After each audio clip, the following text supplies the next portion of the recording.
किसी ने कहा है कि महाराज जी हमें ठाकुर जी को शयन कैसे कराना चाहिए? क्या हमें स्वयं ठाकुर जी की सैया पर सुलाना चाहिए या हमें केवल उनकी सैया सजानी चाहिए और यह भाव रखना चाहिए कि वह स्वयं सैया पर विराजेंगे? क्योंकि हमारी मैया कहती हैं कि ठाकुर जी परम ब्रह्म परमात्मा है, उनको सैया पर नहीं सुलाना चाहिए। ऐसी बात नहीं है। आपके ठाकुर जी की जो स्वरूप है वो कितना बड़ा है उस पर निर्भर करता है। यदि बहुत अद्भुत स्वरूप है ठाकुर जी का, ज़्यादा उनको ले जाने लाने में 2-3 लोगों का भार लगता है, तो फिर सैया सजा देनी चाहिए, ठाकुर जी स्वयं पौड़ जाएंगे। और उसमें भाव यही रखना चाहिए कि सैया मतलब सामने बिस्तर करके उस पर इत्र लगा के फिर नेत्र बंद कर लो, और नेत्र बंद करके ठाकुर जी स्वयं उतर के आए हैं, पौड़ गए हैं, हम चरण दबा रहे हैं, और सैया जी की ही सेवा कर दो और ठाकुर जी का शयन हो गया, आप बाहर चले जाओ। बड़े बड़े मंदिरों में ऐसे होता है।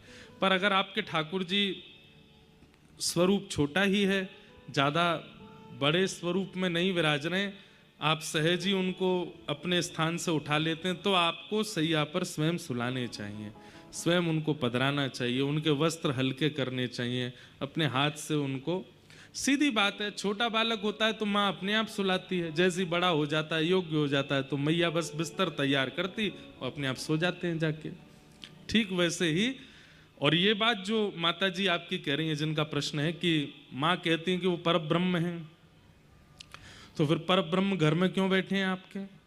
रहने दो उनको, तो वैकुंठ में ही रहने दो। जब घर लाए हैं ठाकुर जी को, घर पे विराजमान किया है, तो फिर उनके प्रति समस्त वो भावनाएं होनी चाहिए जो एक पारिवारिक सदस्य के प्रति होती हैं। तो फिर सेवा ही क्या? अगर वो परम ब्रह्म है और आप उनको परम ब्रह्म मान के और कोई सेवा का क्रम नहीं करते, तो फिर सेवा क्यों पधराई घर पर? सेवा पधराने का घर पर तात्पर्य क्या है? जितना समय हम संसार के व्यवहार में व्यस्त निकाल देते हैं, उतना समय हम ठाकुर जी के साथ निकालें, इसलिए सेवा आती है घर पे।